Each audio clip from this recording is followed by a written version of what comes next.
पैसा कानून अब जैसा पूरे राज्यों में लागू हो गया है, अब झारखंड में कैसे लागू होगा। आज सरकार ने क्या किया, उस नियमावली में अपने हिसाब से एक अमेंडमेंट करके और गवर्नर का जो 5th शेड्यूल का पावर है उसी पावर को पूरी तरह से उसने डिलीट कर दिया और उसमें गवर्नर की जगह मुख्यमंत्री हो गए। कानून नहीं बना, सब चल रहा है आपके क्षेत्र में। ऐसे बहुत सारे कानून जो है सामान्य कानून आपके क्षेत्र में चल रहे हैं क्योंकि उससे संबंधित कानून नहीं बने। विधायिका इनके प्रावधानों के असंगत यानी इनकंसिस्टेंट कोई भी लॉ कानून नहीं बनाए। हम देख रहे हैं हमारे चैनल ढर्व पर एक बड़ी बहस पेशा पर।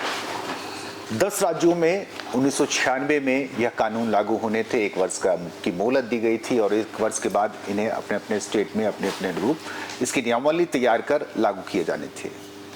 2 राज्य, 8 राज्यों में यह लागू है। अनुसूचित क्षेत्रों के राज्यों में सिर्फ 2 राज्य छूट गए थे, झारखंड और उड़ीसा।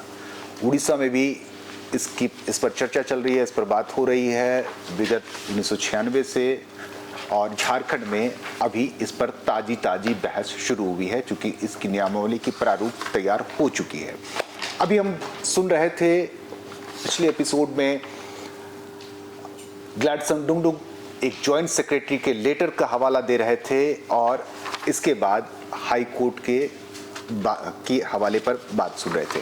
प्रभाकर तिर्की जी से सुनते हैं, जानते हैं, समझते हैं कि क्या इन दोनों लेटर का या एक जजमेंट और एक लेटर का दोनों के बीच का क्या कनेक्शन हो सकता है।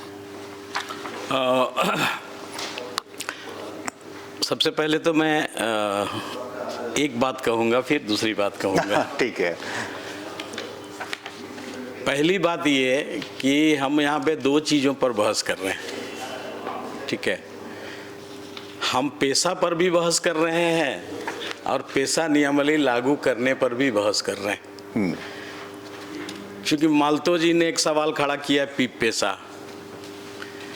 मैं अगर मेरा ओपिनियन लिया जाए तो मैं स्ट्रेट फॉरवर्ड माल्तो जी के इस प्रस्ताव को खारिज करता हूं। मैंने पहले भी खारिज कर दिया है। क्यों?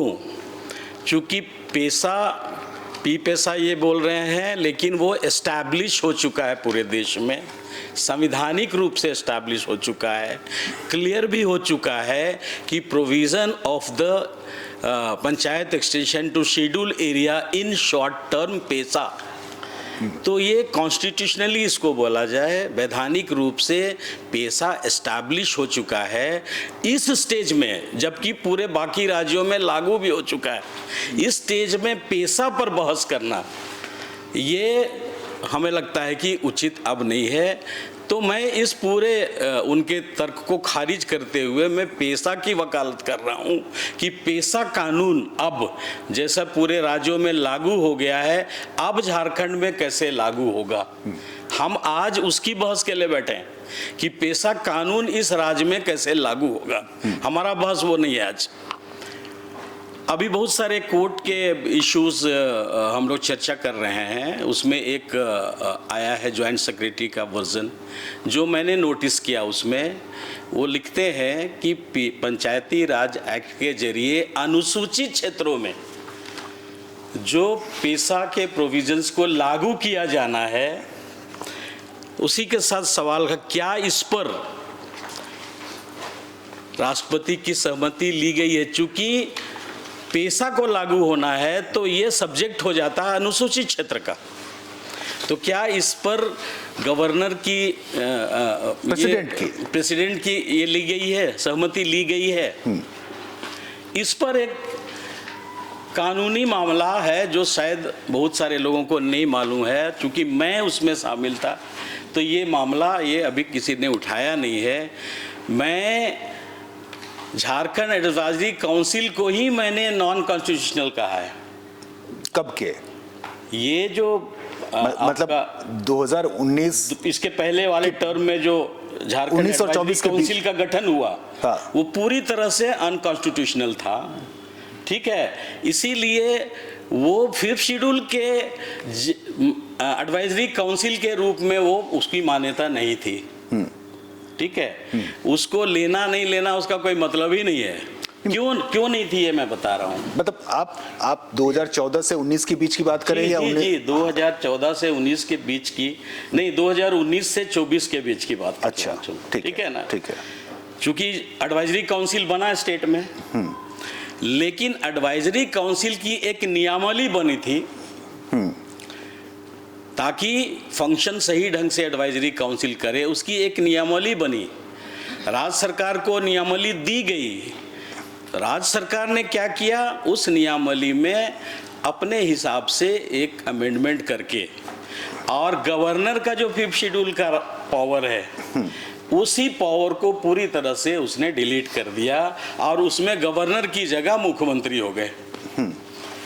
तो ये अपने आप में एक विवादित हो गया, क्योंकि 5th शेड्यूल का जो भी प्रोविजन होगा उसके अंदर में जो भी बातें होंगी उसमें राज्य में राज्यपाल का अप्रूवल होना आवश्यक है और उसके बाद उसमें राष्ट्रपति का अप्रूवल होना आवश्यक है।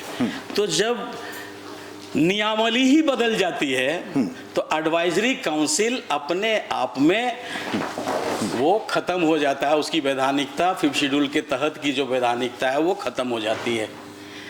तो ये सवाल ही नहीं उठता कि भाई एडवाइजरी काउंसिल से सहमति ली गई कि नहीं, वो तो वैधानिक ही नहीं है, वो तो वैधानिक ही नहीं है। हम लोगों ने कहा कि ये 5th शेड्यूल की एडवाइजरी काउंसिल नहीं है, सरकार कोई भी समिति बना सकती है। ये समिति झारखंड एडवाइजरी काउंसिल जो है ये समिति राज्य सरकार की हो सकती है, लेकिन ये 5th शेड्यूल की समिति नहीं है। ये हम लोगों ने उस समय पॉइंट आउट किया था, चूंकि नियमावली ही उसके अनुरूप नहीं है।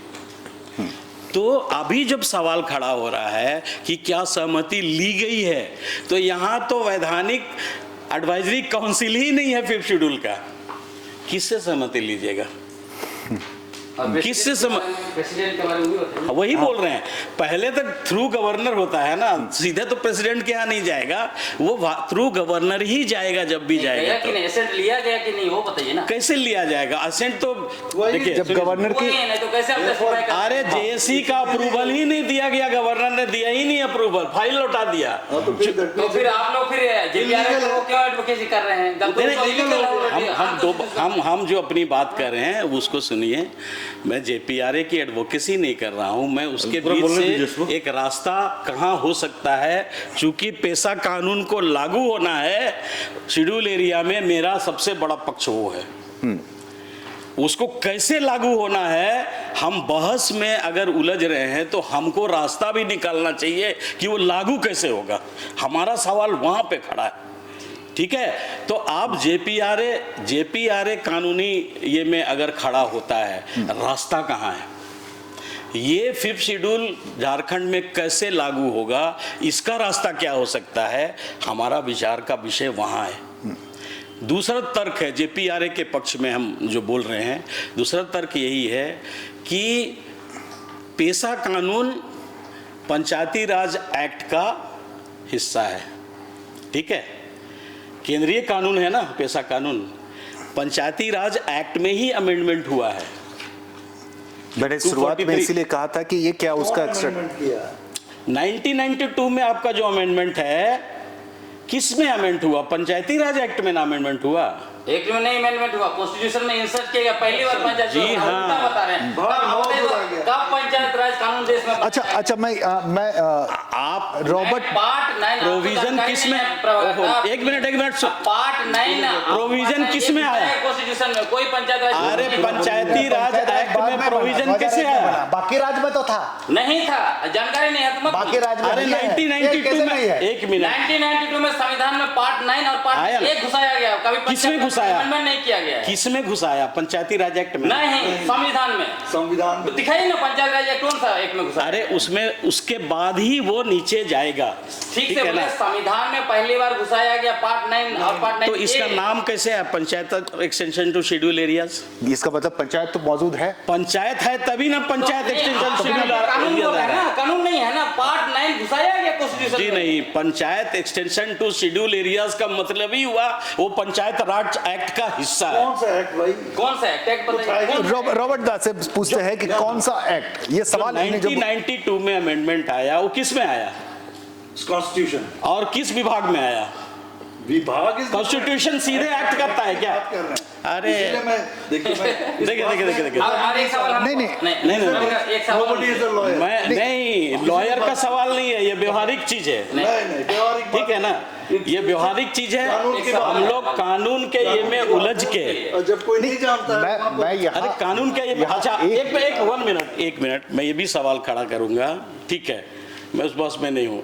अब आप बताइए कि इतना बहस के बाद ये लागू कहाँ से होगा, आप बताइए। अच्छा वो तो स्पष्ट हाई कोर्ट ने ऑर्डर दे दिया है। कैसे लागू होगा? कैसे लागू होगा? नहीं, कैसे? उससे पहले किससे, किसके जरिए लागू होगा? प्रभाकर दास से किसके जरिए लागू होगा? माइक दीजिए ना। गवर्नर के जरिए पैसा सीधे सीधे लागू हो जाएगा। नियमावली बनाएंगे तब ना। वही तो कह रहे हैं, कौन बनाएगा? स्टेट गवर्नर बनाएंगे। तो किसके अंदर में बनाएगा? इसके अंदर ही क्या पैसा नहीं? देखिए, आप कानून के जानकार हैं। स्टेट में एक अलग से पैसा लो स्टेट गवर्नमेंट लाएगी, अगर इसका ऑप्शन आपको लेना है तो। एक अलग से स्टेट गवर्नमेंट लॉ लाएगी, डायरेक्ट पैसा कानून को लेके, तब जाके लागू होगा। ठीक है, तो इसीलिए इस पर सभी लोग कंफ्यूज हैं, हम अपने तरीके से स्पष्ट है। लेकिन हमारा हमेशा सवाल है कि आप अगर उस बुलबुलैया में उलझेंगे तो कभी पैसा कानून झारखंड में लागू नहीं होगा। इसको ठीक है, बिल्कुल। लागू करने के लिए रास्ता निकालना एक बड़ी बात होगी। बिल्कुल क्योंकि क्या इसीलिए मैं इसमें मेरा नहीं घुस रहा। मेरा सवाल ये है पड़ेगा। कि घुसेंगे काहे कि nobody knows देखिए any law here। देखिए तो आपके जरिए मेरा सवाल ये है, सवाल इसलिए कि मैंने प्रभाकर दा का इंटरव्यू देखा है। उस इंटरव्यू में उनका बहुत भ्रम फैला है। मतलब यहाँ जो कॉन्स्टिट्यूशनल क्राइसिस खड़ा हुआ है, तो इसीलिए मैं कह रहा हूँ, वो कह रहे हैं, क्योंकि भारत आदिवासी पार्टी के राष्ट्रीय सचिव भी हैं, उन्होंने कहा है कि फिफ्थ शेड्यूल में जब तक मेसा कानून नहीं लागू होता है तब तक मैं नगर पालिका को गैर कानूनी कैसे मानूंगा? ये तो वैध है, वो मान रहे हैं। वैध है, बताइए, नगर पालिका वैध है उनके अनुसार। जब नहीं आएगा कैसे? भाई, संविधान में आर्टिकल 243 जेडसी 1 के द्वारा प्रतिबंधित है नगर पालिका कानून अनुसूचित क्षेत्र में, कैसे आप बोल दे रहे हैं? कानून जब तक नहीं बनेगा हाँ, कानून बनेगा तब लागू हो सकता है। कि जब तक कानून नहीं बनेगा वो लागू नहीं, नगर पालिका असंवैधानिक तरीके से लागू किया गया है। आज अगर पैसा नहीं बनता तो आज आपका सामान्य पंचायत लागू होता, चालू रहता।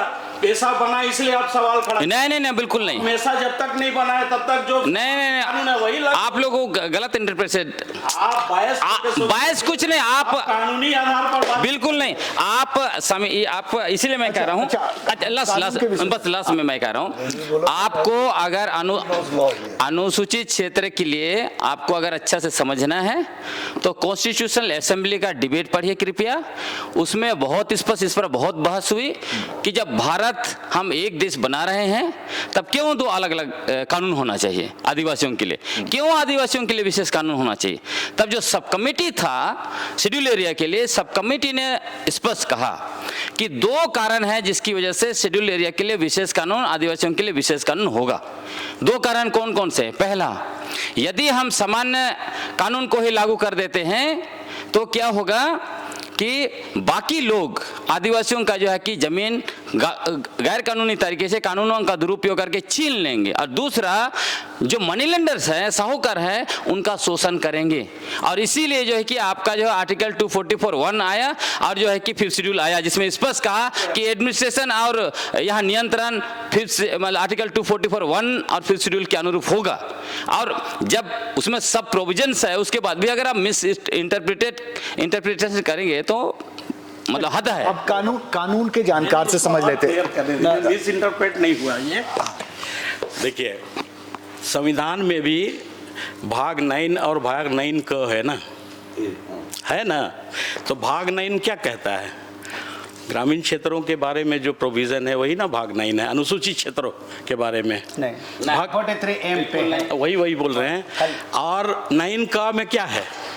म्युनिसिपल एरिया वही है। हाँ। नगर पालिका का कानून क्या बना है? हाँ, लेकिन उसमें लिखा हुआ है स्पष्ट कि ये नगर पालिका व्यवस्था अनुसूचित क्षेत्र में लागू नहीं होगा। आर्टिकल 243 जेडसी 1 पढ़ लीजिएगा। एग्जैक्टली, वो हम मान रहे लागू नहीं होगा, लेकिन कब लागू नहीं होगा? जब ये लागू होगा, जब कानून नहीं बनेगा तब जब कैसे ये बनेगा? लागू होगा तो वो लागू नहीं होगा। जब ये लागू नहीं है तो वो लागू होगा। उसका अगला पार्लियामेंट सामान्य तरीके से समझ लेंगे। मेसा का कानून पार्लियामेंट को बनाना है। आइए हम लोगों के बीच अल्लाह में से आप बता दें, इसमें कैसे लागू होगा? उसमें स्पष्ट है आर्टिकल 243 ZC 3 के द्वारा संसद जो है कि 1 को संशोधन करेगा, तभी उसका प्रोविजन नगर पालिका मेसा कानून बन सकता है, तो नहीं बन सकता है और वो नहीं लागू होगा। बिना लागू होगा। अच्छा, लीजिए सर आप। बिना कानून बने कैसे लागू हो जाएगा? मेरा एक इसका मैं छोटा सा एक उदाहरण जो देकर मैं कह सकता हूँ, शेड्यूल एरिया में तो आपका आईपीसी सीआरपीसी में नहीं लगना चाहिए। चल रहा है ना, चल रहा है। लेकिन नियमावली में आने से कुछ धाराओं को, आईपीसी की धाराओं को बीएनएस सभी हो गया, उसको बोल रहा है कि आप सीधे उस पर आदिवासी नहीं कर सकते, सुनवाई आपका जो है ग्राम सभा करेगी और उसका जज हो जाएगा, जुडिशरी पावर भी दे रहा और सीआरपीसी के तहत कोर्ट का पावर दे दिया। कानून बना तब, कानून नहीं बना तो सब चल रहा है आपके क्षेत्र में। ऐसे बहुत सारे कानून जो है सामान्य कानून आपके क्षेत्र में चल रहे हैं क्योंकि उससे संबंधित कानून नहीं बने। तो इसीलिए मेसा कानून बनना जरूरी है। जब एक एमपी ने बोला वहाँ कि मेसा कानून यहाँ नहीं बना है, जितने भी आपका नगर आपका चुनाव जो है अनुसूचित क्षेत्र पे असंवैधानिक है, तो बाकी जो एमपी थे जो संविधान बचाने के लिए जीत के गए हैं उनको बोलना चाहिए ना, ये तो वहाँ से बनेगा ना, ये तो चलता रहेगा ना। वो तो आपका हम 4-5 लोग चिल्लाते रहेंगे, सबको थोड़ी पता है कि लागू होगा नहीं होगा आम जनताओं को। वो तो आपका जब से थोप के चला रहा है, तो इसका भी समाधान हमको निकालने के लिए बैठ के सोचना पड़ेगा कैसे उसको रोका जाए, कैसे खत्म किया जाए। अगर हम लोग केवल टेक्निकल चीजों में उलझेंगे तो समाधान नहीं निकलेगा। हम लोग उसका रास्ता क्या होगा, उसको रोकने का, उसको हटाने का रास्ता क्या होगा, उस पर सोचने की आवश्यकता है। जी बच्चानंद जी, हाँ, आपका रोबर्ट जी से एक चीज मैं सवाल करना चाहूंगा, रोबर्ट जी से, क्योंकि वो लोग के जानकार है, पिटिशनर में है, हम लोगों के बीच खाली हमको ये है कि किस तरीके से पारंपरिक ग्राम सभा को ताकत मिले पेशा के तत्व, तो यह पेशा नियमावली बनाएगा कौन, अरे लागू कैसे होगा, इस पर थोड़ा आपका वही अधूरा रह जाएगा। अच्छा चलो पूरा नहीं, वही 5th शेड्यूल वाला जो आपने कहा, चूंकि आप दोनों गलत जस्टिफिकेशन कर, इसलिए मैं बोल रहा। आप ये बताइए, आप कह रहे कि जब तक मेसा कानून नहीं बनेगा जनरल लॉ ही लागू रहेगा, तो राजस्थान में कैसे कोर्ट ने मना कर दिया? जब एक्सटेंशन कर रहा था तो बोल दिया कि नगर पालिका अनुसूचित क्षेत्र में एक्सटेंशन नहीं होगा, कैसे बोल दिया? एक्सटेंशन नहीं होगा, लेकिन है आपको मना कर दिया झारखंड में है ना। अच्छा, हमारे बीच में लॉ के सिर्फ सिंगल पर्सन जानकार हैं जिन्होंने लॉ की पढ़ाई की है। खंडन करते हैं, ऐसी बात ना कहा जाए कि बैंकिंग लॉ भी तो है, बैंकिंग लॉ के मुद्दा। हाँ बेशक ऐसी बात सदन में ना रखा जाए। एक ही एक्सपर्ट है, एक ही व्यक्ति है। जी, चलिए मैं सहमत हूँ। रॉबर्ट जी से समझते हैं, जिन्होंने ये पिटिशनर भी रहे और इन्होंने कोर्ट से बहस भी की। क्या आपने पक्ष रखा था कोर्ट को कन्विंस करने के लिए? किस बाबत पर कन्विंस? पेशा पर जब आप कोर्ट गए थे। नाउ क्वेश्चन तो होता है पहला कि ये मामला पहले एडमिट होता है, एडमिशन स्टेज। तो नॉर्मली जो फर्स्ट हियरिंग होती है उसी में डिसाइड होता है कि केस को सुनवाई लायक है कि नहीं है।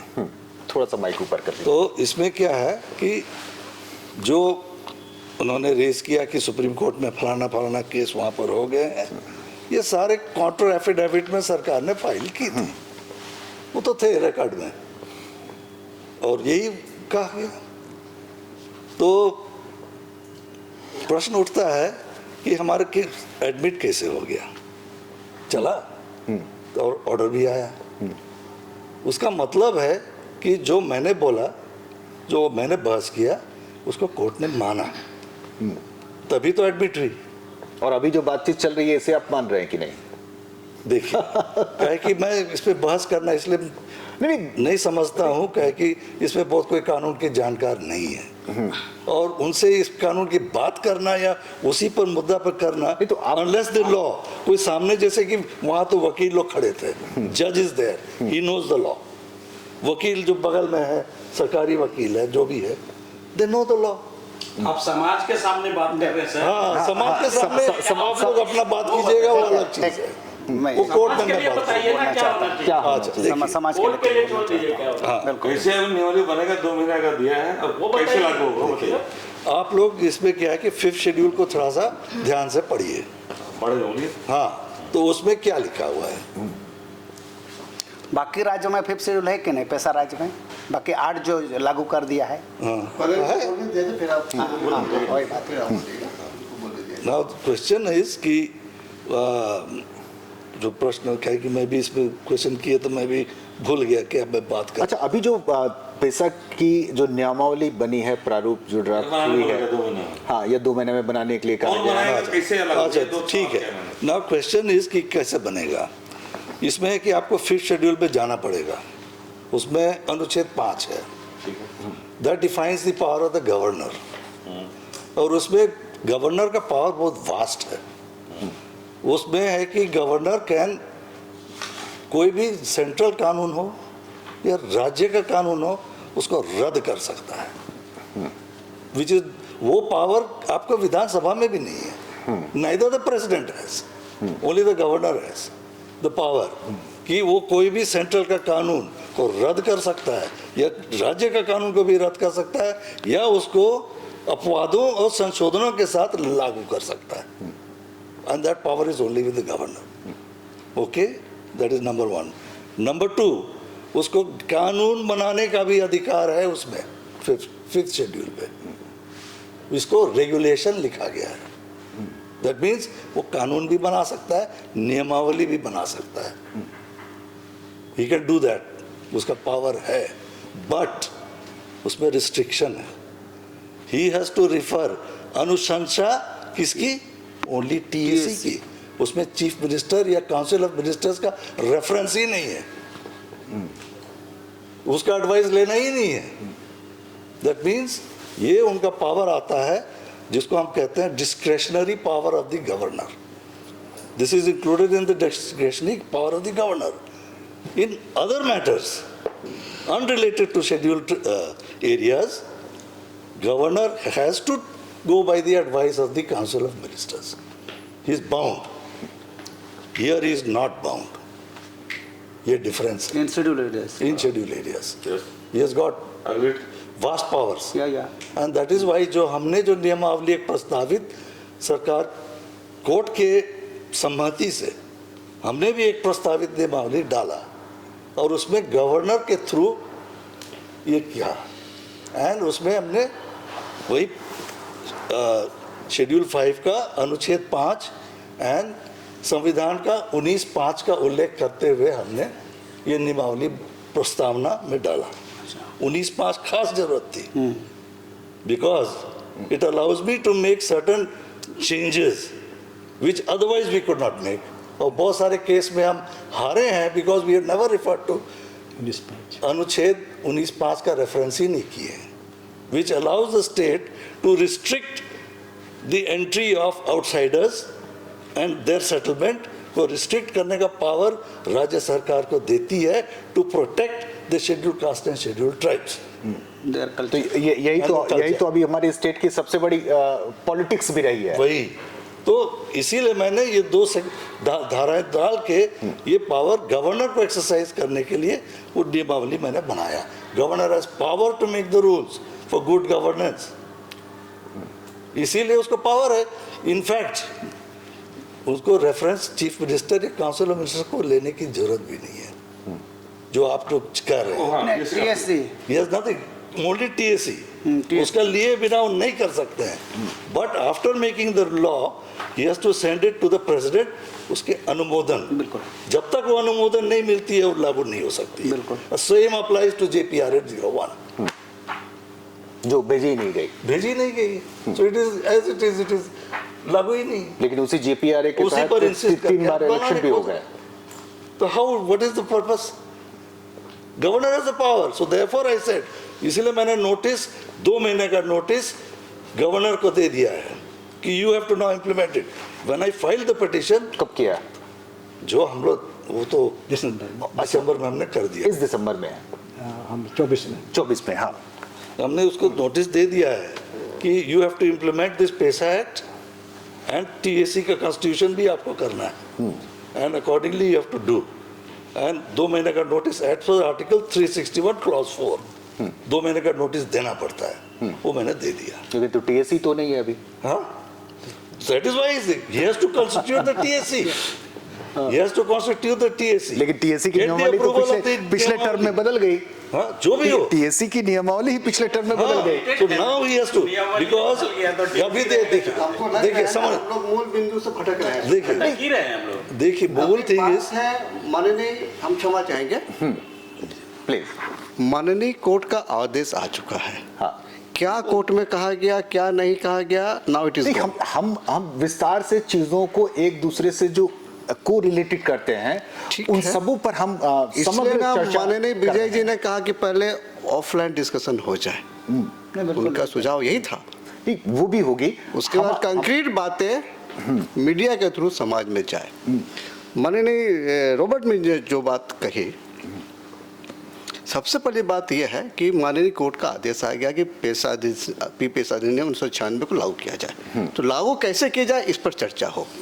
अधिनियम 1996 का पूरा title the provisions of the panchayat extension to सिल्वरिया एक्ट 1996।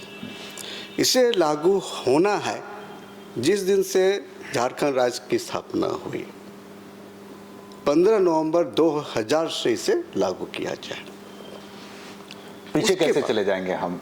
रेट्रो 3 बार इलेक्शन हो चुके हैं। रेट्रोस्पेक्टिव इफेक्ट से माननीय हाईकोर्ट ने, रेट्रोस्पेक्टिव इफेक्ट लिखे हैं JPRA 01 में। हाँ, तो पहले हमें बोलने दिया जाए, उसका फिर हम तो उपलब्ध है ही। तो 15 नवंबर 2000 से संसदीय अधिनियम 1996 को लागू किया जाए। धारा 5 के आलोक में, जिसमें कहा गया है उपबंध 5 में कि जिस तिथि को माननीय राष्ट्रपति जी की इस अधिनियम 1996 पर सहमति मिलती है, उस तिथि को उस राज्य में किसी भी तरह पंचायतें की व्यवस्था चल रही होगी या कोई दूसरी व्यवस्था होगी जो अधिनियम 1996 के प्रावधानों के असंगत होगा, या इससे रिपील किया जाए, अमेंड किया जाए, या 1 साल का समय सीमा निर्धारित की जाती है। 1 साल समाप्त हो गया, मतलब 24 दिसंबर 1997 से अधिनियम 1996 के सभी प्रावधान अनुसूचित क्षेत्रों पर स्थापित समझे जाएंगे। अब आते हैं इस उपबंध के धारा 3, उपबंध 3, जिसमें कहा गया है कि भारत का संविधान के भाग 9 के प्रावधानों को जो पंचायतों के संबंध में है, उन्हें अनुसूचित क्षेत्रों पर अपवादों और उपांतरणों के अधीन विस्तारित किए जाते हैं, जैसा कि अधिनियम 1996 के उपबंध 4 में वर्णन किए गए हैं। अब हम उपबंध 4 जब देखेंगे तो वहाँ इस बात का स्पष्ट उल्लेख है, लिखा है कि संविधान के भाग 9 में किसी बातों के होते हुए भी राज्य विधायिका इनके प्रावधानों के असंगत यानी इनकंसिस्टेंट कोई भी लॉ कानून नहीं बनाएगा। इसका मतलब है कि लॉ, पेशा लॉ के असंगत JPRA 2001 नहीं बन सकता है। अब हम आते हैं उपबंध 5, जिसमें 1 साल की सीमा थी। अब यह किस रूप में जाएगा, हम बताना चाहेंगे कि यह अधिनियम 1996, इसमें पंचायत राज का प्रावधान नहीं है। हम आपको बता दें कि माननीय संसद ने अभी तक नगर पंचायतों के प्रावधानों को यानी म्यूनिसिपैलिटी के प्रावधानों को अनुसूचित क्षेत्रों में अनुच्छेद 243 ZC3 के तहत आज तक विस्तार नहीं किया है। हमारा मानना है, हमारा कहना है कि अनुसूचित क्षेत्रों के प्रावधान किस तरह होंगे, प्रशासन नियंत्रण कैसे होंगे, इसका जिक्र अधिनियम 1996 के उपबंध 4M में लिख दिया गया है। 4M यह कहता है कि संविधान के भाग 9 में सभी बातों के होते हुए भी अनुसूचित क्षेत्रों में प्रशासन और नियंत्रण के लिए राज्य विधायिका यह सुनिश्चित करे कि panchayat at the appropriate level and the gram sabha समुचित स्तर पर पंचायतों की व्यवस्था और निचले स्तर पर आदिवासी ग्राम सभा की स्थापना निम्नलिखित 7 शक्तियों के साथ की जाए, जिसका जिक्र हम 4M1 से 4M7 तक पाते हैं। अब हम आते हैं कि panchayat at the appropriate level होगा क्या, तो हम उसके लिए उपबंध 4O जाते हैं। 4O में लिखा हुआ है कि स्टेट लेजिस्लेचर, राज्य विधायिका जब भी अनुसूचित क्षेत्रों पर जिले के स्तर पर पंचायतों के प्रशासनिक व्यवस्था को स्थापित करेगी तो संविधान के 6ठी अनुसूची के पैटर्न का अनुसरण करेगी। इसका जिक्र उपबंध 4 में लिखा हुआ है कि राज्य विधायिका इसके विपरीत कोई कानून नहीं बनाएगी तो अनुसरण करेगी, प्रयास करेगा। इसका मतलब ये नहीं है कि वो छोड़ देगी, उनको करना है, ये संसद का आदेश है। चलिए हम एक मिनट खत्म कर दें, एक लाइन और है। इस प्रकार अनुसूचित क्षेत्रों में सपोज कि ये रांची जिला अनुसूचित क्षेत्र जिला है, यहाँ स्वशासी जिला परिषद बनेंगे और निचले स्तर पर मान लिया कि 18 अंचल और ब्लॉक है तो यहाँ 18 आदिवासी ग्राम सभा बनेंगे। यहाँ मूलवासी भी रहेंगे और इनके पास 7 शक्तियाँ होंगी और स्वशासी जिला परिषद ही रांची नगर निगम के कार्यों का संचालन करेगा। रांची नगर निगम इन्हीं स्वशासी जिला परिषद में विलय हो जाएगा। इसी आधार पर हमारे CNT एक्ट भी बचेंगे, हमारा पलायन विस्थापन भी रुकेगा, हमारा सामाजिक आर्थिक सशक्तिकरण होगा। तब भी हम ट्राइबल सप्लान और DMFT के पैसे को गांव तक ले जा सकते हैं, लाभुकों की पहचान हो सकते हैं, गरीबी उन्मूलन का काम हो सकता है और जिस उद्देश्य के लिए झारखंड बना है उस उद्देश्य की पूर्ति होगी। और संविधान निर्माताओं का, साथ ही पीपेसा के जो लेखक है माननीय ये BD शर्मा साहब और बंदी उरांव साहब, भूपेंद्र सिंह साहब और हमारी पंचायत सेक्रेटरी थी मिसेस सुषमा सिंह मैडम, इन चारों की जो सोच थी, जिन लोगों ने मिलकर पीपेसा अधिनियम को लिखा है, उनकी सोच सफल होगी। धन्यवाद। चलिए, कोई सवाल है तो पूछ सकते हैं। ये तो हुई जो उपबंध में या पेशा अधिनियम में कही गई है, ये होना चाहिए, हो क्या रहा है और प्रक्रिया क्या चल रही है, आप इससे क्या सहमत और असहमत है? देखिए, हम अंधेरे से लड़ नहीं सकते हैं, एक कैंडल जला सकते हैं। ये 23 प्रावधान जिस अधिनियम में होगा, अपवाद और रूपांतरण अभी जो प्रारूप बनाए गए हैं झारखंड स्टेट में, उनमें इनमें से 23 की कितनी छाप आपको उस पर दिखाई पड़ रही है? वो जो नियमावली जो प्रस्तावित था 26 जुलाई 2022 का, वो नियमावली झारखंड पंचायत राज अधिनियम 2001 का ही विस्तार था। उस अधिनियम में अपवाद और उपांतरण का कहीं भी जिक्र नहीं है, बल्कि अधिनियम 1996 के नाम पर पंचायत राज अधिनियम 2001 के सभी प्रावधानों का विस्तार किए गए हैं। बल्कि दुख की बात है कि झारखंड पंचायत राज अधिनियम 2001 के अध्याय या धारा 3 में जो ग्राम सभा के जो शक्तियां हैं, ग्राम सभा के जो प्रावधान हैं, जो राज्य के कानून से चलते हैं, उस ग्राम सभा का विस्तार अनुसूचित क्षेत्रों पर किया गया है, जिसके निर्णय ना ही राज्य के कानून को बदल सकते हैं, ना ही राज्य के निर्णय को बदल सकते हैं, बल्कि सरकार उस ग्राम सभा के जो समान क्षेत्र के ग्राम सभा है उसको अनुसूचित क्षेत्रों पर ला करके अपने कब्जे में लाना चाहती है। हमारा कहना है कि संसदीय अधिनियम जब ग्राम सभा के संबंध में उपबंध 4D कर दिया है, उपबंध 4M कर दिया गया है, तो क्या कारण है कि इन सभी संसदीय अधिनियम को छोड़ करके समान क्षेत्र का ग्राम सभा को यहाँ लाने का प्रयास किया जा रहा है, ताकि समान क्षेत्र ग्राम सभा ला करके हमारे जल जंगल जमीन खनिज संपदा ट्राइबल सप्लान DMFT के संसाधनों को रोके और हमारा शोषण जो वर्षों से आ रहा है उसको लूट जारी रख सके। चलिए, यहाँ एक छोटा सा विराम लेते हैं। आपको कहीं जाना है, आपने पहले ही कहा था। हम इस चर्चा को आगे जारी रखते हैं।